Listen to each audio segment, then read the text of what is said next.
એક ભાઈ મારી પાસે આવ્યા, મને કે સ્વામી મારો દીકરો નાનો છે ને બહુ સખત રડ્યા કરે. એકવાર શું થયેલું? એ કે સ્વામી સમજાય નહીં, નાનો છે, કઈ બોલી ના શકે, બહુ જ રડે.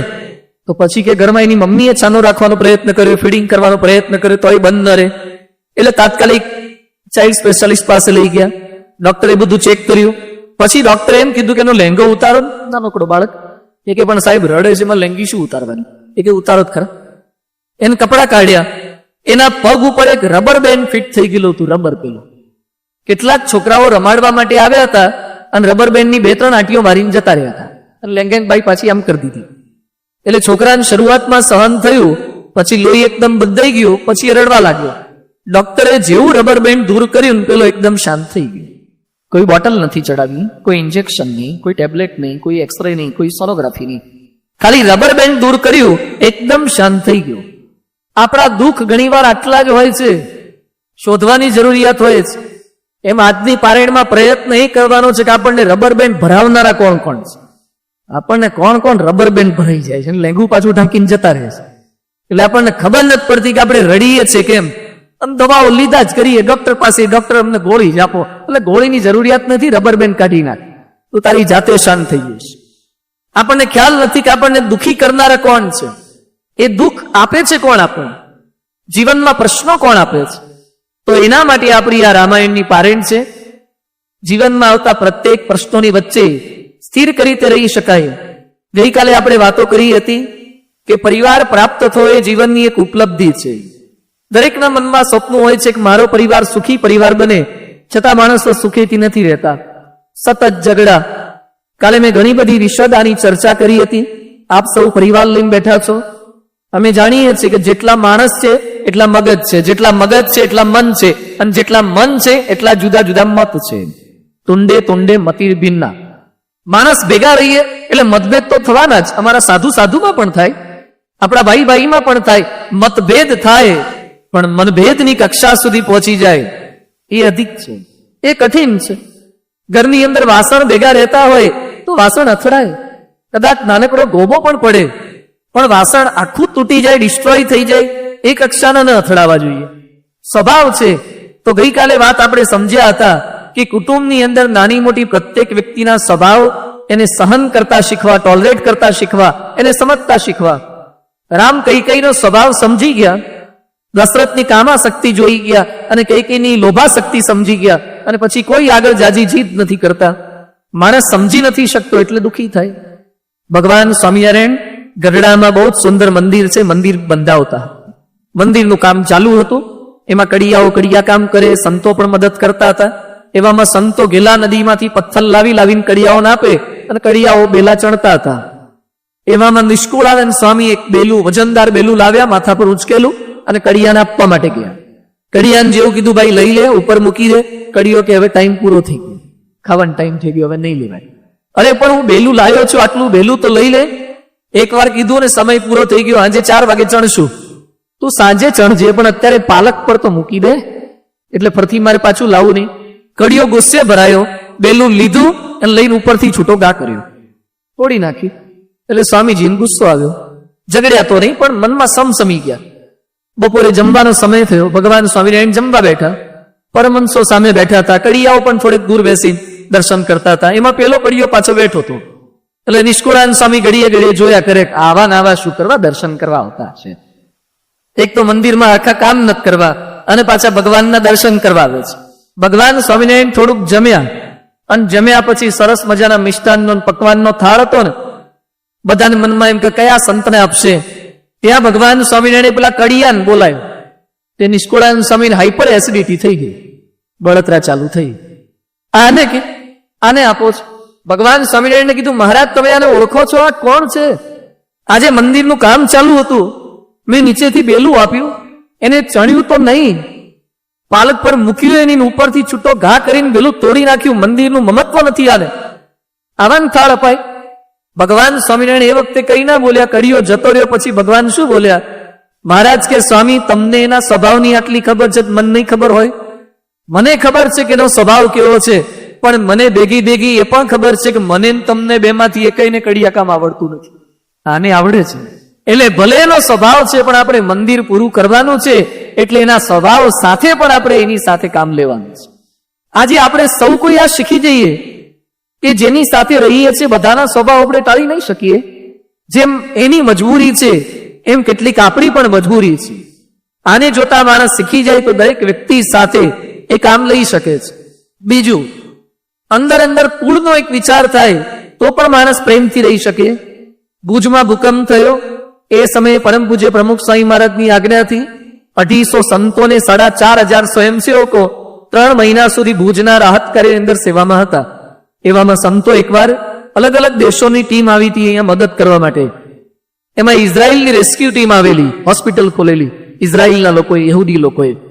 ત્યાં સંતો જોવા માટે ગયેલા. ત્યાં ઇઝરાયલના ડોક્ટરને બધા હતા. એને પ્રશ્ન કર્યો, સાહેબ તમે અહીંયા સેવા કરવા આવ્યા છો, કેટલો સ્ટાફ છે? એ કે સ્વામીજી અમારો 45 નો સ્ટાફ છે. તો તમારે ડોક્ટર, નર્સ, ડોક્ટર કમ્પાઉન્ડર, એની વચ્ચે ક્યારે ઝઘડા જેવું થાય? તો પેલા ઇઝરાયલના ડોક્ટર શું બોલ્યા? એ કે સ્વામીજી અમે પણ આફ્ટર ઓલ તો હ્યુમન બીઈંગ છીએ, અમે પણ માણસ છીએ, એટલે અમારી અંદર પણ સ્વભાવ તો હોય જ, તો તમે ઝઘડો છો ખરા? તો ઇઝરાયલના ડોક્ટર શું બોલ્યા? એ કે અમારા 2 સ્ટાફ મેમ્બર વચ્ચે જેવો મતભેદ કે મનભેદ જેવું થવા આવે એટલે તાત્કાલિક અમે હોસ્પિટલના ટેન્ટની બહાર આવી જઈએ છીએ. બહાર આવ્યા પછી અમે હોસ્પિટલના ટેન્ટની ઉપર ઇઝરાયલનો ધ્વજ ફરકાયો છે, એની સામે આંગળી ચીંધીને બતાવીએ છીએ કે તને કે આને, તમને કે મને, આ ભુજમાં, આ ગુજરાતમાં, આ ભારતમાં કોઈ જ ઓળખતું નથી, પણ ઇઝરાયલના ધ્વજને આખું ભારત ઓળખે છે.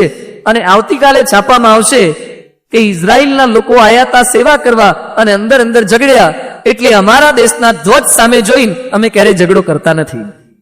કુળનો વિચાર, એક દેશની અસ્મિતાનો વિચાર.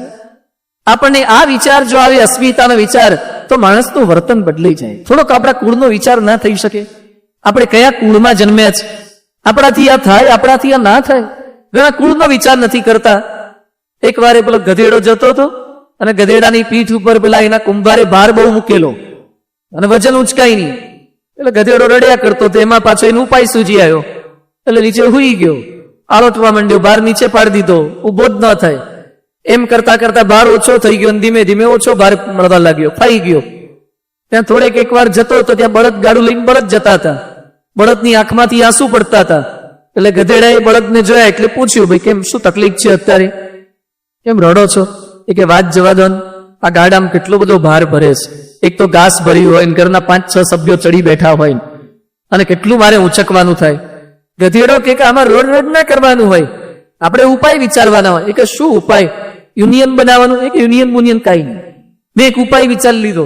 એ કે મારે આવી જ તકલીફ હતી, મારો માલિક કુંભાર છે ને એ મારા ઉપર બહુ વજન મૂકતો હતો, પણ મેં ઉપાય શોધી કાઢ્યો. બહુ વજન મૂકે એટલે હું નીચે જ બેસી જાઉં, ઉભો જ ન થઉં. કામ કરવું હોય તો ને, આપણે કરવું જ નથી, જા થાય કર લે. 2-3 ફટકા મારે, નહીં ઉભું થવાનું, સહન કર્યું. 2-5 દાડા સહન કર્યું. પછી કુંભારને લાગ્યું કે આને આટલો વજન મુકાય નહીં. ત્યારથી મારા પર ઓછો વજન મૂકવા લાગ્યા છે. તો કે મારે શું કરવાનું? એ કે તું ગાડું લઈને જતો હોય ને ધબ કરતો બેસી જ જા, ઉભા જ નહીં થવાનું. અને ખેડૂતને ખબર પડશે કે બળદને વજન મૂકવા જેવું લાગતું નથી. ગધેડો કે સોરી, આ બળદ કે આપણાથી નહીં થાય. કેમ? એ કે તારી મમ્મીનું નામ શું? ભાઈ ગધેડાની મમ્મીનું નામ શું હોય? ગધેડી બેન. એ કે તારી મમ્મીનું નામ ગધેડી બેન ને મારી મમ્મીનું નામ ખબર છે? એ કે તારી મમ્મીનું નામ તો ગાય. એ કે તારી મમ્મીને કેટલા લોકો મમ્મી કે? બળદે ગધેડાને પૂછ્યું, તારી મમ્મીને કેટલા લોકો મમ્મી કે? એ કે મારા ભાઈ બેન છે 2-3 જણા, એટલા જ મમ્મી કહીએ, બાકીના કઈ મમ્મી થોડા કે મારી મમ્મી. એ કે મારી માને આખું ભારત ગાય માતા કે છે. જે ગધેડા જેવા હોય ને એ કરી શકે, ગાય ના હોય ને ના કરી શકે. કુળનો વિચાર, આપણને આપણા કુળનો વિચાર આવે. આજે વિડીયોમાં પહેલા બતાવ્યું ને, ગુટકા ખાતા બતાયા, ના થાય. ખબર પડે કે હું બ્રાહ્મણ કુળમાં જન્મ્યો, ખબર પડે કે હું હિન્દુના પરિવારમાં જન્મ્યો, અને મોઢામાં ઈંડા નાખવા લાગ્યા. આજે મારે દુઃખ સાથે કહેવું પડે છે કે જેટલા મુસલમાનો ઈંડા ખાય જેના કરતા વધારે ઈંડા ગુજરાતમાં હિન્દુઓ ખાવા લાગ્યા છે. આ તમને સર્વે કરવાની છૂટ છે. ગુજરાતના હિન્દુ શહેરોમાં સર્વે કરવાની છૂટ છે. પહેલા તમારા અમરેલી શહેરમાં આમલેટની લારીઓ કેટલી હતી ને આજે કેટલી છે? અને પહેલા કોણ ઉભા રહેતા હતા, આજે કોણ ઉભા રહે છે? જરાક સર્વે તો કરી જોજો, કઈ દિશાની અંદર હિન્દુત્વ જઈ રહ્યું છે. અરે ઈંડાના 2 ફોતરા પડ્યા હોય આપણા ઘર આગળ તો આપણને પગ મૂકતા કચવાટ થતો. એ બાજુથી પગ ના મૂકીએ અને આજે આપણા ઘરમાં આમલેટ ખીમો બોઇલ રંધાવા લાગે. સહેજ પટેલ વાણિયા બામણનો આપણા કુળનો વિચાર નહીં, હું કયા પરિવારમાં જન્મ્યો. જો કુળનો વિચાર થશે, આચરણ બદલાઈ જશે. મારાથી આ ના થાય, હું કયા કુળમાં જન્મ્યો છું. મારાથી ગુટકા ન ખવાય, મારાથી વ્યસન ના કરાય, મારી 7 પેઢીમાં કોઈએ નથી કર્યું. મારા બાપ દાદા આટલા નિર્વ્યસની, હું કયા રવાડે ચડ્યો. આ કુળનો વિચાર માણસ કરે, એનું વર્તન બધું બદલાઈ જાય છે. પણ આપણે આપણા કુળનો વિચાર નથી કરતા, આપણને શાહરૂખના કુળનો વિચાર આવે છે. શાહરૂખ જેવા થવું છે, ઇમરાન આઝમી જેવા થવું છે. ક્રિકેટરો આપણા રોલ મોડેલ છે, આપણા રોલ મોડેલ એક્ટરો છે, આપણા રોલ મોડેલ ક્યાંક ક્યાંક એવા ભ્રષ્ટાચારી નેતાઓ છે. કઈ દિશામાં જવાનો? ફિલ્મની અંદર બટન ખુલ્લા રાખીએ, આપણે બટન ખુલ્લા રાખવાના. ફિલ્મમાં હેરસ્ટાઇલ કરી, આપણે હેરસ્ટાઇલ કરવાની. ફિલ્મમાં સિગરેટ પીતા પીતા રીંગો બનાવી, એટલે આપણે રીંગો બનાવવાની. આ ફિલ્મની સ્ટાઇલ અનુસરવા લાગ્યા, કઈ ડિરેક્શનમાં જવાના? આજે કોઈકના વાળ જોયા પછી આપણને હેરસ્ટાઇલ બનાવવાનું મન થાય છે, વાંધો નહીં બનાવો. કોઈકની ચશ્માની ફ્રેમ જોયા પછી આપણને એમ થાય છે કે આવી ફ્રેમ બનાવવા જેવી છે. કોઈકના મોબાઈલની સ્ટાઇલ જોયા પછી આપણને એમ થાય છે કે આવો મોબાઈલ લાવવા જેવો છે. કોઈકનું સારું બાઇક જોયા પછી આપણને એમ થાય છે આવું બાઇક લેવા જેવું છે. કોઈકનું સરસ મકાન જોયા પછી મકાનમાં પેલી સિરામિકની ટાઇલ્સ જોયા પછી આપણને એમ થાય છે કે આવી ટાઇલ્સ નાખવા જેવી છે. અરે હેરસ્ટાઇલ જુઓ, મકાનની સ્ટાઇલ જુઓ, કપડાની સ્ટાઇલ જુઓ, જોડાની સ્ટાઇલ જુઓ, પણ જ્યાં સુધી લાઈફ સ્ટાઇલ સારી નહીં હોય ને ત્યાં સુધી કોઈ સ્ટાઇલ કામ નથી લાગવાની. લાઈફ સ્ટાઇલ, બધી સ્ટાઇલો બહાર લોકોની સારી છે. વાળની સ્ટાઇલ સારી હોય છે. સંજય દત્તને બધી વાળની સ્ટાઇલ સારી હતી, હવે જેલમાં કેમ જવું પડ્યું? શા માટે બંધ કરી દેવામાં આવ્યા? લાઈફ સ્ટાઇલ સારી નહીં. આજે આટલી ફિલ્મો સફળ આપ્યા પછી પણ સલમાન ખાનના જીવનમાં કેમ પ્રશ્ન છે? શાનો પ્રશ્ન છે? આટલા બધા સફળ અભિનેતા તરીકે ઉતર્યા પછી પણ એક સફળ પતિ કેમ નથી બની શકતો કોઈનો? ફિલ્મોના પડદા ઉપર રોલ કરવા જુદા છે અને વાસ્તવિક જીવનમાં એક સારો પરિવાર બનાવો ને એ અત્યંત અઘરું છે. કોઈક એવી વ્યક્તિને આપણા રોલ મોડેલ બનાવીએ જે જીવનના પ્રત્યેક સંજોગોમાં આપણને સાથે રાખી શકે, જે આપણને ગાઈડ કરી શકે. ગઈકાલે આપણે વાત કરતા હતા રામચંદ્ર ભગવાનના પરિવારની. પરિવાર કેવો હોવો જોઈએ એ આપણને રામાયણ શીખવાડે છે, એ આપણને ફિલ્મો કે મેગેઝિન નહીં શીખવાડી શકે. ભગવાનના પ્રત્યેક ચરિત્રો કેટલું સહન કરવાની ભાવના. રામનો કોઈ જ વાંક નહીં, છતાં જંગલમાં જવાનો આદેશ થયો, છતાં રામ સહર્ષ તૈયાર થઈ ગયા છે. સહન કરવાની ભાવના. રામની સાથે સીતાજી ગયા છે, એમની સાથે સેવા કરવા માટે લક્ષ્મણજી પણ ચાલ્યા છે. તો દરેકના મનની અંદર આ ભાવના છે, સેવા કરવાની ભાવના. એટલે આદર્શ પરિવાર એ લોકો બનાવી શક્યા છે. આજે રામ ભગવાનના જીવનમાંથી આ શીખવાનું છે, આપણો પરિવાર આદર્શ પરિવાર કઈ રીતે બની શકે. રામાયણનો પ્રારંભ અહીંયા થયો છે. રામ સીતાને લક્ષ્મણ જંગલમાં નીકળી ગયા. રામસ્ય અયનમ ઇતિ રામાયણમ. રામની જેમ જંગલમાં જવું એનું નામ રામાયણ. રામના માર્ગ પર ચાલવું. અમદાવાદમાં ક્યાંક તમે જાઓ ને તો ક્યાંક ગાંધી બ્રિજ છે, ગાંધી માર્ગ છે. લોકો ગાંધી માર્ગ પર ચાલે ને પછી શું કહે છે? અમે ગાંધીજીના માર્ગે ચાલીએ છીએ. તો ગાંધીના રોડ પર ચાલવું તો સહેલું છે. સત્ય ને અહિંસાના માર્ગ પર ચાલી બતાવો ત્યારે કહેવાય કે ગાંધીના માર્ગ પર ચાલ્યા છે. એમ રામના માર્ગ પર ચાલવું એટલે કયું? રામ જે રીતે જીવન જીવ્યા છે એ રીતે જીવન જીવવું એ રામના માર્ગે ચાલ્યા બરાબર છે. તો રામનું અયન આજે શીખવાનો પ્રયત્ન કરીએ. પહેલું રામ ભગવાન આપણને શીખવે છે, પરિસ્થિતિ બદલવાનો પ્રયત્ન ન કરો, તમારી અંદરની સ્થિતિ બદલી નાખો. આપણે સૌ પ્રયત્ન શેનો કરીએ છીએ? પરિસ્થિતિ બદલવી છે, અને બદલાય. કેટલી બદલી. પહેલાના ફોન કેવા હતા, અત્યારના ફોન મોબાઈલ કેવા આવી ગયા, ઇન્ટરનેટ આમાં આવી ગયું. હજુ તો 3G જ છે, 4G 5G અમેરિકામાં ચાલુ થઈ ગયા. શું સ્પીડ એની આવે છે, બધી લેટેસ્ટ ટેકનોલોજી. પેલા ટપાલ મોકલવી એક ગામથી બીજે ગામ તો પેલા ખેપિયા દ્વારા, પછી તાર આવ્યા કમ સુન, પણ વાય કમ સુન, આવડો નાનો સંદેશો જાય. અને હવે તો ફેક્સ મશીન. આ બાદથી આમ કાગળિયું નાખો ને, 1000 કિલોમીટરનો દરિયો હોય તો એ કાગળ ભેજવાળો એ નથી થતો, કોરો કાગળ નીકળે. આ બાદથી નાખો ને અમે નહીં. અને ફેક્સના જમાના ગયા. હવે તો મેલ, માસ મેલ, ફેસબુક, ટ્વિટર, બ્લોગ, એક ઈમેલ, હજારોની સંખ્યામાં ઈમેલ થાય, ફ્રી ઓફ કોસ્ટ, કશું જ નહીં. Latest technology. કેટલા સતત સુધારા કર્યા. મકાન કેવા કરી નાખ્યા, ભવ્ય બંગલા, બેડ કેવા બનાયા. લોકો કેટલા સુખી સંપન્ન પરિવારોમાં જીવન જીવે છે, કેટલી સગવડોમાં. નવા પલંગ બહાર પડ્યા છે. એક ભાઈનો પલંગ જોયો તમે, ગાડલું હતું, વિશિષ્ટ ગાડલું. વોટર બેડ આવે છે, ક્યાંક તમે જોયું હશે ભાઈ, બાર મંડળ. વોટર બેડ જોયો છે કે બેડમાં વોટર જોયું છે? તમારે મોટે ભાગે બેડમાં વોટર હોય. આ તો વોટર બેડ, બેડની નીચે વોટર અને એની અંદર સુવાનું, અને સ્વિચ આવે, તમે કુલ દબાવો તો પાણી ઠંડુ થઈ જાય, હોટ દબાવો તો પાણી ગરમ થઈ જાય, અને તમને એમ લાગે કે શરીર બહુ દુખે છે તો વાઇબ્રેટિંગ મોડ પર ગાડલું આવી જાય. પછી રાત્રે તમારે પડખું ફરવું હોય ને છોકરા છોકરી કોઈ સેવા કરે એવા ના હોય, અને એમાં પાછું આપણને ચિકનગુનિયું થઈ ગયું હોય, ફરાય એવું ના હોય, તો તમે લેફ્ટ હેન્ડ સાઈડ દાબો તો ગાડલું ઊંચું થઈ જાય, તમને ડાબી બાજુ ફેરવીને ગાડલું પાછું ઉઈ જાય.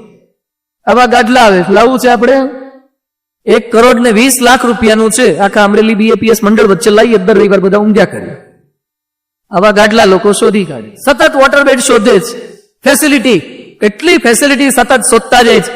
ખાવા પીવાની આઈટમો, ભાષા, ભૂષા, ભોજન, કપડા, ગાડીઓ, સતત ટેકનોલોજી સુધારા થયા કરે છે.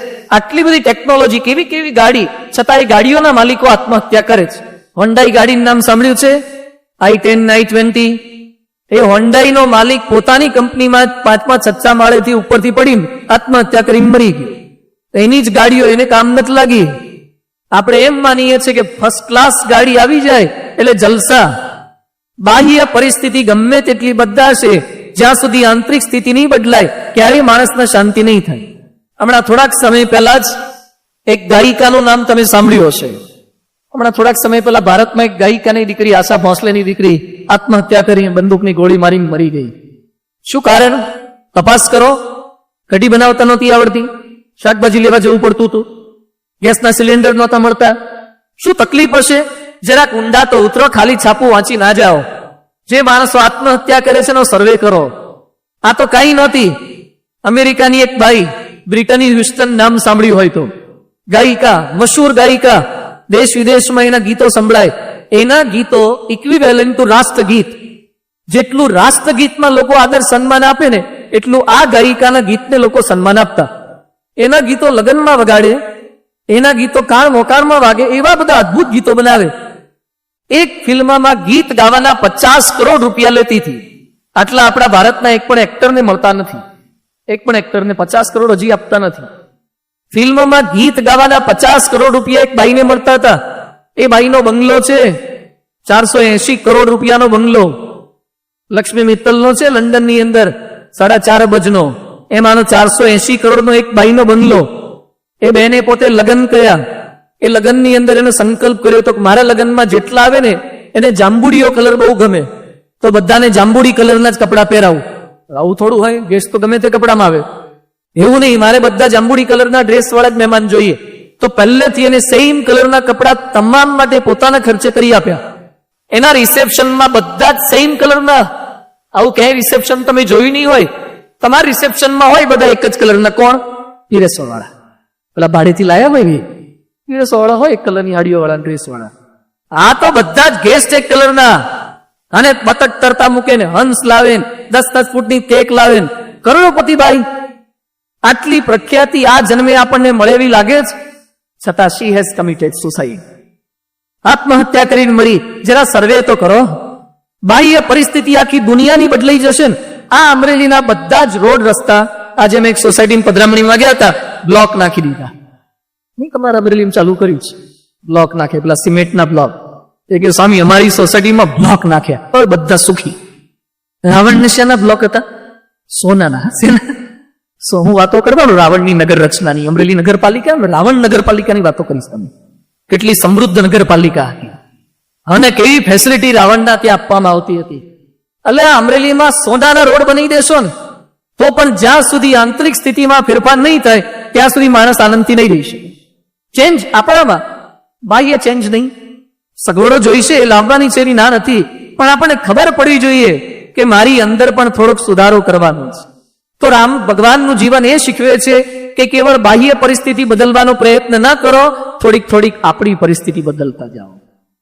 તમારી સ્કૂલ ગમે તેટલી સારી હોય, સ્કૂલ બેગ સારી હોય, ટેક્સ્ટબુક સારી હોય, કદાચ ટીચર સારા હોય, તમારે જવા આવવા માટે સ્કૂટી કે એક્ટિવા તમને તમારા ફાધરે આપી હોય એટલે ટકા આવી જાય.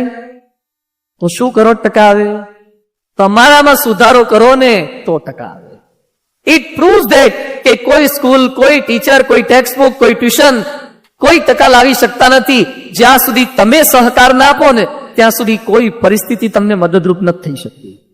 એમ બાહ્ય પરિસ્થિતિ ગમે તેટલી સારી કરી હોય, આપણી આંતરિક સ્થિતિ એ ભેગી ભેગી સારી કરતા જઈએ. રામ આપણને આ શીખવે છે. બીજું રામ ભગવાનનું જીવન એ શીખવે છે, ગણ્યું જે પ્યારું પ્યારાએ અતિ પ્યારું ગણી લેજે, ગુજારે જે શિરે તારે જગતનો નાથ તું સેજે. આપણે પરિસ્થિતિ ભગવાને જે આપણને આપ્યું એનો થોડોક સ્વીકાર કરતા શીખીએ. કેટલાક લોકો સતત ફરિયાદ જ કરતા હોય કે ભગવાને મને હાઈટ ન આપી, મન ઠીંગુજી બનાવ્યો. કેટલાકે મને આ જ્ઞાતિને જન્મ આપ્યો. કેટલાક તો એમ જ ફરિયાદ કરતા હોય કે મને અમરેલીમાં શું કરવા જન્મ આપ્યો છે, આના કરતા અમેરિકામાં ઉપાડ દીધો હતો. આવું આપણને રહ્યા કરે કે આપણને આવો જન્મ આપ્યો, આપણને પૈસાદાર ના બનાયા, આપણને શારીરિક ખોડ ખાપણ આપી. આ બધું જ આપણને રહ્યા કરે. પણ ભગવાને આપણને જે સ્થિતિમાં આપ્યા છે એ સ્થિતિમાં જે વ્યક્તિ આનંદથી રહી શકે છે, રામ ભગવાન એ કહે છે કે ભગવાન કરતા હરતા જ આ વાતનો સ્વીકાર કરતા શીખી જાવ. ગણ્યું જે પ્યારું પ્યારાએ અતિ પ્યારું ગણી લેજે, ગુજારે જે શિરે તારે જગતનો નાથ તું સેજે. બીજું રામ ભગવાન આપણને શીખવે છે કે દરેક ક્રિયાને સવળી લેતા શીખો. Positive attitude. જો તમારો એટીટ્યુડ બદલાઈ જાય ને તો તમારું અલ્ટિટ્યુડ બદલાઈ જાય. અહીંયા ફેરફાર કરવાની જરૂરિયાત છે. વલણ બદલો તો ક્રિયા બદલાઈ જાય. મોટે ભાગે આપણે વેલણ બદલવાનો પ્રયત્ન કરીએ છીએ. વેલણ બદલવાની જરૂરિયાત નથી હોતી, વલણ બદલવાની જરૂરિયાત હોય છે. અમારે સારંગપુરમાં સંત તાલીમ કેન્દ્ર છે. આખા BAPS માં કોઈને પણ સાધુ થવું હોય તો એમને પ્રેમમાં નિષ્ફળતા મળી, નોકરી ના મળી, મા બાપે બહુ ઠપકો દીધો, દેવું થઈ ગયું, ભાગીને આવી ગેમ ન ચાલે. મા બાપની ઓન પેપર સિગ્નેચર હોય, 21 વર્ષની ઉંમર હોય, ભણેલો ગણેલો ગ્રેજ્યુએટ હોય, ત્યાર પછી સારંગપુરમાં 5-7 વર્ષ સુધી એકદમ આકરી તાલીમ આપે છે. એમાં અહીંયા અમે જેટલા સંતો બેઠા ને બધા રોટલી દાળ ભાત શાક ને બધું શીખવાડવાની તાલીમ હોય. એમાં રોટલી વણવા જાય, શરૂઆતમાં પણ લાગે કે રોટલી વણવાની કેટલી ઈઝી છે. વણવા જઈએ, આપણા ગામના નકશા જ થાય, કઈ થાય નહીં. ગુજરાતના નકશા થાય, શ્રીલંકા બાર ઉતરે, આ બધું થાય. એટલે કોકની રોટલી સારી થતી હોય, આપણને લાગે કે આમાં મણી એટલે સતત ફરતું જાય, કાંઈ ફરે નહીં. એટલે રોટલી સ્થિર રાખતા ને અમે ગોળ ગોળ ફરતા. એનો ફરક કઈ નહીં, આપણે ફરવા લાગીએ. આપણને લાગે ફરતી નથી. એટલે જેની રોટલી ફરતી હોય ને, ફૂલતી હોય, એટલે આપણે એના વેલણ સામે જોઈએ ને પછી શું કહે, આનું વેલણ છે ને પટલું છે, આપણે એવું વેલણ વાપરીએ તો આપણી રોટલી હારી થાય. લોકો વેલણ બદલીને રોટલી સારી કરવાના પ્રયત્ન કે રોટલીઓ ના થાય. કોઈકના અક્ષર સારા થતા એટલે આપણે એની પેન સામે જોઈએ, ઓ રોટોમેક છે, પાયલોટ છે, એડજેલ વાપરે છે એટલે અક્ષર સારા થાય છે. અક્ષર સારા અને એને પેનને કોઈ જ લેવા દેવા નથી. રૂપિયાની ફેંકી દેવા વાળી પેન વાળાના પણ અક્ષર સારા હોઈ શકે છે. એમ તમારી પાસે સાધન કયા છે એ અગત્યનું નથી, સાધન વાપરવાનો તમારો એટીટ્યુડ કયો છે એ વધારે અગત્યનું છે. રામ ભગવાન શીખવાડે છે આ પરિસ્થિતિ બદલવાનો પ્રયત્ન નહીં, સ્થિતિ બદલવાનો પ્રયત્ન. જયારે રામને જંગલમાં જવાની વાત આવી, આપણને જો આવા જંગલમાં જવાના સમાચાર સંભળાય તો આપણે તો સહન કરી જ ન શકીએ. રામે આ પરિસ્થિતિમાં પણ કેટલો પોઝિટિવ એટીટ્યુડ રાખ્યો છે. જયારે કૈકેયીએ રામને જંગલમાં જવાનો આદેશ આપ્યો અને રામ શું કહે છે કે માં તમે મારા પર બહુ જ મોટી દયા કરી, ભરતને તમે અયોધ્યાનું નાનકડું રાજ્ય આપ્યું અને મને તો કેવડું મોટું રાજ્ય આપ્યું જંગલનું. શું રામનો પોઝિટિવ એટીટ્યુડ છે. કૌશલ્યા પાસે ગયા અને રામ પોતાની સગી માતા કૌશલ્યાને શું કહે છે, પિતા દિન મોહી કાનન રાજુ જહ સબ બાતી મોર બડયહી કાજુ. હે માં, હું અયોધ્યામાં રહેતો તો ત્યારે સાધુ સંતોના દર્શન મને મહિને કે 2-5 મહિને કે વર્ષે એક વખત થતા હતા. હવે મને મારા બાપુજી દશરથ રાજાએ જંગલમાં મોકલ્યા એટલે હું સાધુ સંતોની વચ્ચે રહીશ, મને નિત્ય સંત સમાગમ થશે. કૈકેયીએ મારા પર કેટલી મોટી કૃપા કરી. Positive attitude. સતત રામ ભગવાને આ જ અભિગમ કેળવ્યો છે. જંગલમાં 14 વર્ષ રહીને પાછા આવ્યા પછી કૌશલ્યા, સુમિત્રા અને કૈકેયી ત્રણેય રાણીઓ જીવતા હતા. દશરથ મૃત્યુ પામી ગયેલા. કૌશલ્યા અને સુમિત્રા આગળ ઉભા હતા. કૈકેયીએ તો ખોટા કામ કરે એટલે આગળ ઉભા ના રહી શકે. એને જંગલમાં મોકલ્યા હતા એટલે કૈકેયીએ પ્રાયશ્ચિત તો કરી લીધું. મનમાં દુઃખી પણ હતા, સુધરી પણ ગયા હતા, પણ એના મનમાં ખોટી ભાવના કે મારે લીધે રામને 14 વર્ષ તકલીફ પડી, હવે કઈ રીતે મોઢું બતાવું. કૈકેયી પાછળ ઉભા હતા. રામે કૌશલ્યાને જોયા, સુમિત્રાને જોયા, દૂર ઉભેલા કૈકેયીને જોયા. રામ સૌથી પહેલા કૌશલ્યાને પગે નથી લાગ્યા, સુમિત્રાને પગે નથી લાગ્યા, ભરતને નથી ભેટ્યા. એ સૌથી પહેલા કૈકેયીને પગે લાગ્યા. અને પગે લાગ્યા પછી રામ શું બોલ્યા છે, તાત સ્નેહો ભરત મહિમા પૌરુષમ વાયુ સુનો સખ્યમ ચાપી પ્લગન રૂપતે ક્વાપી સૌમિત્ર ભક્તિ સીતા સત્યમ નિજ ભુજબલમ વૈરીણામ વૈરી ભાવો જ્ઞાતમ સર્વમ તવ ચરણીઓ માત એશ પ્રસાદ. હે માં, તમે મને જંગલમાં મોકલીને બહુ જ મોટી કૃપા કરી. તમે જો મને જંગલમાં ન મોકલ્યો હોત તો હું ભરતનો મહિમા ન સમજી શકત, મારી તાકાતનો મને પરિચય ના થાત, મને સૌમિત્ર ભક્તિ ખબર ના પડત, સીતાનું સત મને ખબર ના પડત. તમે મને જંગલમાં મોકલીને મારા પર અનહદ કૃપા કરી છે. એમ બોલીને સૌથી પહેલા કઈ કઈને પગે લાગે. રામની જગ્યાએ આપણે હોઈએ તો અયોધ્યામાં આવતા પહેલા છે ને ફોન કરી દીધો, કઈ કઈ સામે ના જોઈએ, હા એ રસ્તામાં આવી ન જોઈએ, એનો તો હિસાબ ચૂકતે જ કરી દીધો હોય, પહેલેથી જ પ્લાનિંગ કરી દીધું હોય. રામ પગે લાગે છે. ભૂલી જવાની ભાવના, પોઝિટિવ એટીટ્યુડ.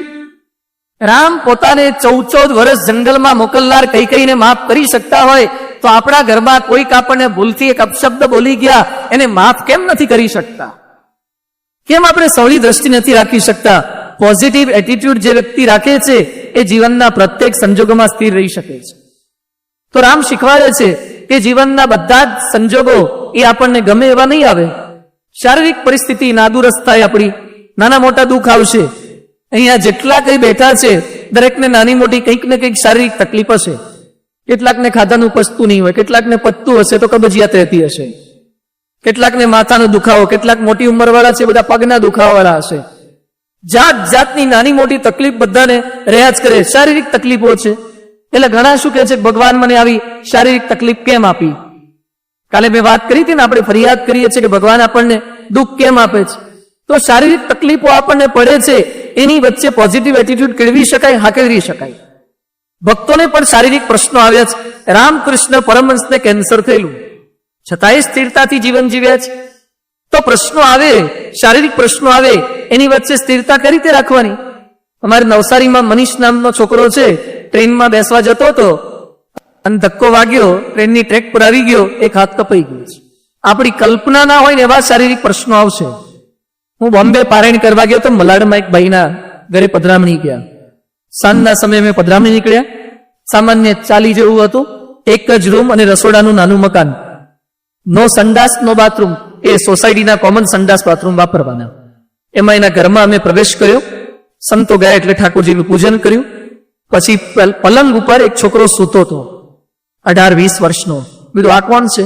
એ કે સ્વામી મારો દીકરો. બીજું એને કોણ? ઠાકોરજીને ચાંદલા કરે, પૂજન કરે. પેલા ભાઈ કે સ્વામી ઉભો નહીં થઈ શકે. બીજું કેમ? પછી એ થોડાક ઢીલા થઈ ગયા. એટલે મને સાથે આવતા કાર્યકરે વાત કરી, સ્વામી આ એમનો દીકરો છે, એના શરીરના બધા જ હાડકા ઓગળી ગયા છે અને ખાલી મસલ્સ પર શરીર ટક્યું છે, એટલે ઉભો નથી રહી શકતો. કોઈ ડોક્ટરને બતાવ્યું તો પેલા ભાઈ કે સ્વામી ભારતના તમામ ડોક્ટરને બતાવ્યું. ડોક્ટર એમ કહે છે કે આની કોઈ દવા નથી, 25-27 વર્ષ સુધી જીવશે ને પછી એની જાતે મૃત્યુ પામી જશે. એટલે એને ખવડાવી પીવડાઈને મોજ મજા કરાવો અને રાજી રાખો, હવે કોઈ ઈલાજ નથી. દુઃખના સમાચાર હતા. એટલે બધું ભગવાનને પ્રાર્થના કરી, તમારા દીકરાને આવી તકલીફ છે. પેલા ભાઈ શું બોલ્યા? એ કે સ્વામી 20 વર્ષના દીકરાને જેમ આવી તકલીફ છે ને એમ 15 વર્ષની છોકરીને પણ આ તકલીફ છે અને રસોડામાં ઊંઘાડી છે. એના પણ બધા જ હાડકા ઓગળી ગયા છે. ઝાડો, પેશાબ, નવડાવા ધોવડાની બધી જ ક્રિયા એની મમ્મી પપ્પા અમે 2 જણા દીકરા દીકરી બંનેને કરાવીએ છીએ. દીકરાને તકલીફ, યુવાન દીકરીને આ તકલીફ. રૂમ નાનો, એમાં આટલી જગ્યા પલંગે રોકી લીધી. નાનકડા રસોડામાં દીકરીને સુવડાવવાની એ જગ્યા દીકરીએ રોકી લીધી. કઈ રીતે જીવન જીવતા હશે? ત્યાં ભગવાન માટે, ઠાકોરજી માટે, સંતો માટે ડ્રાય ફ્રૂટ ને ફ્રૂટ લઈને પેલો એક નાનકડો છોકરો આવ્યો. કીધું આ કોણ છે? એ કે સ્વામી આ મારો છે. કીધું હી લુક્સ હેલ્ધી, એને કોઈ રોગ નથી, સ્વસ્થ લાગે છે. તો પેલા ભાઈ શું બોલ્યા? એ કે સ્વામી ડોક્ટરે એમ કીધું છે કે 12-14 વર્ષ સુધી આ રોગના કોઈ ચિહ્ન ન દેખાય, 99.99% આ છોકરાને પણ આ જ રોગ થશે. ઘરમાં 3 સંતાન હોય, 3 સંતાનને આટલી તકલીફ હોય, પછી તમને ધન્ય ગૃહસ્થાશ્રમ લાગે ખરો? અહીંયા બેઠેલા આંગળી ઊંચી કરો, જો કોઈના ઘરની અંદર આટલી શારીરિક તકલીફ હોય તો સહેજ માથું દુખે એમાં શું કરવા રોરો કરીએ છીએ? સહેજ નાની મોટી પ્રશ્ન આવી ગયા, શારીરિક પ્રશ્નો, એમાં શા માટે બળતરા ઠાલવ કરીએ છીએ? લોકોના દુઃખ સામે વિચાર તો કરીએ કે આ દુઃખોની વચ્ચે લોકો જીવન જીવે છે. એની વચ્ચે પણ સવળી દ્રષ્ટિ રાખે તો માણસ સ્થિર રહી શકે છે. અમેરિકાની અંદર ન્યૂ જર્સીમાં એક ટેનિસ સ્ટેડિયમ છે, આર્થર એશ ટેનિસ સ્ટેડિયમ. અમે એનું ટેનિસ સ્ટેડિયમ જોયું. આર્થર એશ કરીને ટેનિસ સ્ટાર થઈ ગયા. એ ટેનિસ સ્ટાર 50 વર્ષના હતા ત્યાં એઇડ્સ થઈને મૃત્યુ પામી ગયા. એનો કોઈ જ વાંક નહીં. હોસ્પિટલાઇઝ કર્યા, એમાં બ્લડ એઇડ્સ વાળું આવી ગયું, HIV વાળું, અને લેવા દેવા વગરના એ ભોગ બની ગયા. મૃત્યુ પથારી પર સૂતા હતા, એવામાં એનો એક ચાહક આવ્યો અને ચાહક કહે છે તમારો કોઈ વાંક નહીં, છતાં ભગવાન તમને મારી નાખે છે. આ પૃથ્વી પર અબજોની જનસંખ્યા છે, ભગવાને બીજા કેટલાય નવરા માણસો છે, એને કેમ એઇડ્સ ના કર્યો, તમને શું કરે એઇડ્સ કર્યો? જેમ આપણે એકનો એક દીકરો એને એક્સિડન્ટ થાય તો ઘણા શું બોલે કે બાજુવાળાને 3 છે એને કઈ થતું નથી, અને ભગવાન આપણો એકનો એક બાળી ગયા છે. તો પેલા 3 છે કઈ વધારાના નથી, પણ આપણા જેને હેત હોય એને કંઈક થાય એટલે આપણને ગમે નહીં. એમ આ એનો ચાહ કેમ બોલે ભગવાને તમને કેમ એઇડ્સ કર્યો? એ વખતે સાંભળજો ધ્યાનથી, આ ટેનિસ સ્ટાર શું બોલ્યા કે આખા વિશ્વની વસ્તી કેટલી? તો કે 6 અબજ. 6 અબજમાંથી ટેનિસ રમનારા કેટલા? ક્રિકેટ રમનારા શેરીએ હોય, ટેનિસ વાળા ના હોય. ટેનિસ રમનારા લાખોમાં હોય, ક્રિકેટ વાળા કરોડમાં હોય. તો કે 5 લાખ સારું રમનારા પ્રોફેશનલ ટેનિસ. પછી કે એમાં નેશનલ લેવલ સુધી, તો કે 5,000. ઇન્ટરનેશનલ સુધી, તો કે 50 જણા. એમાંથી સેમીફાઇનલમાં 4 જ જણા, ફાઇનલમાં 2 જ જણા, અને જીતે કેટલા? 1 જ વ્યક્તિ. કે તમે મને શું ગણતરી કરાવો છો? પછી પેલો પથારી પર સૂતો ટેનિસ સ્ટાર શું બોલે છે? એઇડ્સ નો દર્દી થોડાક દિવસો પછી મરવાનો છે, પણ એનો પોઝિટિવ એટીટ્યુડ તો જુઓ. એ કે છે મને ગણતરી શેની કરાઈ? એ કે વિશ્વની 6 અબજની વસ્તીમાંથી મને 50 વખત સુવર્ણ ચંદ્રક મળ્યો, અને મને જયારે સોનાનો ચંદ્રક ગળામાં પહેરાવતા હતા એ વખતે મેં ભગવાનને ક્યારેય પ્રશ્ન નથી કર્યો 6 અબજમાંથી મને એકલાને જ કેમ સિલેક્ટ કર્યો. મને જયારે સુખ મળે ત્યારે હું ભગવાનને ક્યારેય પ્રશ્ન નથી કરતો, તો મને દુઃખ પડે ત્યારે પણ ભગવાનને બ્લેમ કરવાનો મને કોઈ અધિકાર નથી. આટલા 10-10 વર્ષ સુધી આપણે રેગ્યુલર વરસાદ પડતો હતો ત્યારે ક્યારેય ભગવાનનો આભાર નથી માન્યો, અને એકવાર થોડુંક આગુ પાછું થયું, આ વખતે થોડીક તકલીફ ચાલુ થઈ ગઈ ને. હા, ભગવાન કે આવું ના આવું છે, કોણ જાણે એલાર્મ આગુ પાછું થઈ ગયું લાગે છે. ભગવાનના શેડ્યુલ બગડી ગયા છે, ઋતુઓના ઠેકાણા રહ્યા નથી, ક્યાં ફરવા જતા રહે છે, ટાઈમે વરસાદ નથી પાડતા. 10-10 વર્ષ સુધી બધું જ રેગ્યુલર કર્યું, એ વખતે ક્યારે તમે થેન્ક યુ કીધું તું? તો 11મા વર્ષે વરસાદમાં સેજ આગુ પાછું થાય તો ભગવાનને ગાળ બાંધવાનો આપણને કોઈ અધિકાર નથી. એ બધું જ કરે છે, અમને બધી ખબર છે. ઘરમાં આપણે જમવા બેઠા હોઈએ અને ક્યારેક મરચું વધારે પડી ગયું હોય, મીઠું બરાબર ના પડ્યું હોય, દાળમાં પાણી વધારે બળી ગયું હોય, ભાત કાચો રહે, એટલે તાત્કાલિક ગાળો સંભળાઈને ચાલુ કરે, આવું નવું રાંધો છો, બાપા ભોજન ત્યાંથી હોમ સાયન્સ શીખ્યા છો કે નહીં? 365 દિવસમાંથી રસોઈ કેટલા દિવસ ખરાબ થાય? અમરેલીમાં કેટલી થતી હોય મને ખબર નથી, કેટલી થાય ભાઈ જાણે? 5-7 દિવસ થાય. 5-7 દિવસ રસોઈ બગડે તો તમને ગુસ્સે થવાનું યાદ આવે છે, તો બાકીના 300 દિવસ સારી થઈ હતી ત્યારે એક પેટ થાબડવાનું અભિનંદન આપવાનું યાદ આવ્યું હતું? જો તમને સારી રસોઈ થાય ત્યારે અભિનંદન આપવાનું યાદ નથી આવતું, તો ખરાબ થાય ત્યારે વઢવાનો પણ તમને કોઈ અધિકાર નથી. આ એટીટ્યુડ છે, આપણે કેળવી નથી શકતા. તો જીવનના પ્રત્યેક સંજોગોમાં સ્થિર રહેવું હોય તો સવળી સમજ, પોઝિટિવ એટીટ્યુડ. ભગવાન જે કંઈ કરે છે સારા માટે કરે છે, સ્થિરતા. આજે પ્રશ્નો તો સંતોને પણ આવે છે, શારીરિક પ્રશ્નો આવે. પરમ પૂજ્ય પ્રમુખ સ્વામી મહારાજની 91 વર્ષની ઉંમર છે. સ્વામીજીના આંખમાં મોતિયો ઉતરાયો છે, લેન્સ પહેરે છે, એ સેટ થાય ન થાય, મોઢામાં બધા દાંત કાઢી નાખ્યા, ચોકઠા પહેરે છે. છેલ્લા કેટલાય વર્ષોથી, 80 સાલથી કે એના આગળના વર્ષોથી ચોકઠા સેટ કરવાનો પ્રયત્ન કરે છે. આજની તારીખે સ્વામીજી રોટલી ચાવી શકતા નથી, બ્લીડિંગ થાય. હાર્ટ એટેક આવ્યા છે, 2 હાર્ટ એટેક આવ્યા. એક વખત બાયપાસ સર્જરી કરી, હમણાં થોડાક મહિના પહેલા પેસમેકર મુકાયું છે, થાપાની ગાંઠ કાઢી નાખી છે, અને પગે વાની તકલીફ છે, ઊભા થઈ શકતા નથી, વ્હીલચેરમાં બેસીને આજની તારીખે ફેરવા પડે છે. 91 વર્ષની ઉંમરે આટલી તકલીફ છે, છતાં પ્રમુખ સ્વામી મહારાજનો ચહેરો તમે જોજો, શારીરિક તકલીફોની કોઈ ફરિયાદ નથી. થોડાક સમય પહેલા સ્વામીજી સારંગપુરમાં હતા, સોફા પર બેઠા હતા, સ્વામી નારાયણ મુનિ, સ્વામી જ્ઞાનેશ્વર સ્વામી બેઠા હતા, અને બંને સંતોએ કીધું બાપા તમને કમરમાં દુખે છે? ઉંમર મોટી થાય, બેસી રહેવાનું થાય એટલે કમરના દુખાવા ચાલુ થાય. તો સ્વામી કે હા થોડુંક દુખે છે. એ કે પણ તમને તો વધારે દુખે છે. સ્વામી કે થોડુંક દુખે કે વધારે દુખે? એ તો દુખે. હવે તો સંતો કે પણ તમારે જણાવવું તો જોઈએ ને. તો સ્વામીજી શું બોલ્યા? સ્વામી કે કોકને જણાવવાથી દુઃખ ઓછું થતું હોય તો રોજ જણાવીએ. સ્વામી કે હું તમને જણાવું એટલે એક તો હું તો દુઃખી થતો હોઉં, એમાં પાછા તમે વધારે દુઃખી થાઓ. સ્વામી કે ગામ આખાને આપણા દુઃખની વાતો કરીને દુઃખી કરવા, એના કરતા જાતે સહન ના કરી લઈએ. આપણને બધાને ટેવ કેવી પડી ગઈ છે, એક નાની ગોળી ગળવાની હોય ને તો 2-5 જણા ઉભા ને એની વચ્ચે જઈને ગળે કે બધાને બતાવજો કે આવડી મોટી ગોળી ગળવી પડે છે. આપણને આપણા દુઃખો એમ્પ્લિફાય કરવાની ટેવ પડી ગઈ છે.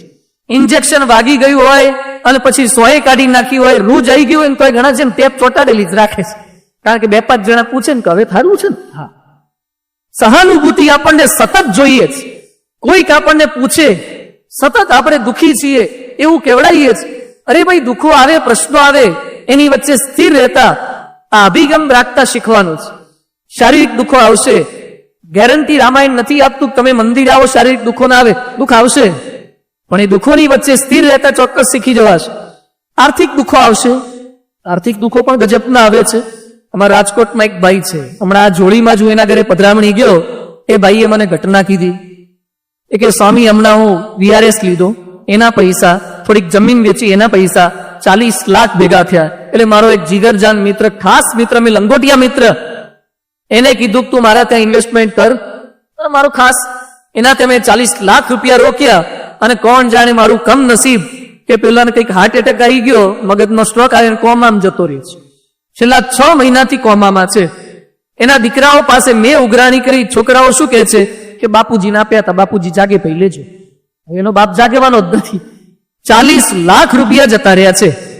એના ઘરે મેં પધરામણી ગયા ને તો એ રોતા નતા. એ કે સ્વામી, હવે આપણા નસીબમાં નહીં હોય, શું સમજવાનું, ભૂકંપ થયો તેવું માનશું, સુનામી આવ્યું હતું.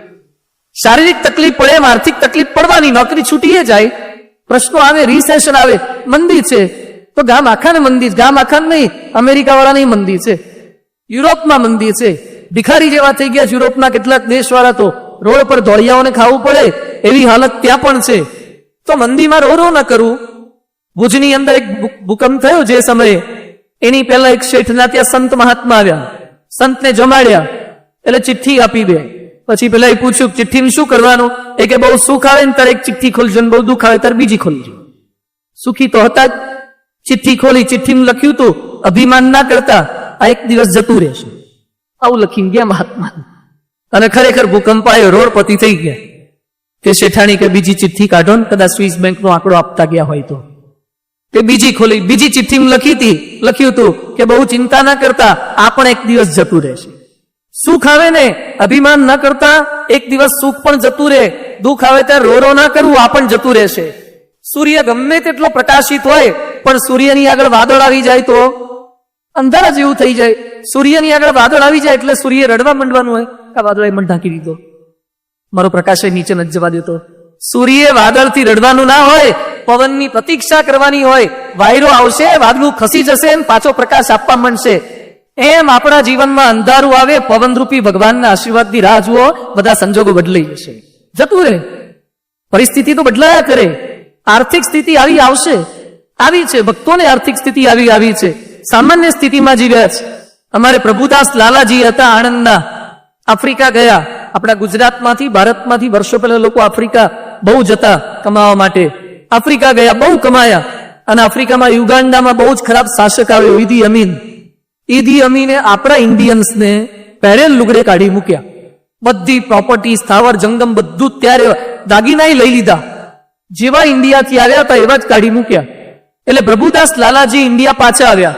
એટલે ગામ વાળા બધા મશ્કરી કરવા માંડ્યા, લે મોટા ઉપાડે ગયા હતા ને પૈસા કમાવા, આફ્રિકા ગયા હતા, ઇન્ડિયા છોડીને, ચરોતરની જમીન છોડીને ઇન્ડિયા ગયા હતા. હું કાંતો કાઢ્યો, શું લઈને આયા, કેટલું કમાયા. અને જોજો આ પ્રભુદાસ લાલાજીનો અભિગમ કેવો હતો. એ શું બોલ્યા, એ દુઃખી ના થયા. એને કેવો જવાબ આપ્યો? એ કે હું તો સુખી જ થઈને આવ્યો. કે શું સુખી થઈને આવ્યા? એ કે હું ગયો ને તાર ધોતી પહેરીને ગયો હતો, પાછો આવ્યો તાર પાટલું પહેરીને આવ્યો છું ને, સુખી જ થઈને આવ્યો ને. જો જે માણસનો અભિગમ આવો હોય, એ ગમે તે પરિસ્થિતિમાં સ્થિર રહી શકે છે. તો આર્થિક પ્રશ્નો આવવાના, કૌટુંબિક પ્રશ્નો આવવાના. દીકરા દીકરીની સગાઈ ના થાય, સગાઈ થયા પછી પાછી તૂટી જાય, પાછા વિધવા થાય. આ પ્રશ્નો કુટુંબ લઈને બેઠા છો, એ પ્રશ્ન આવવાના. આપણી કલ્પનામાં ના હોય ને એવા પ્રશ્નો આવશે.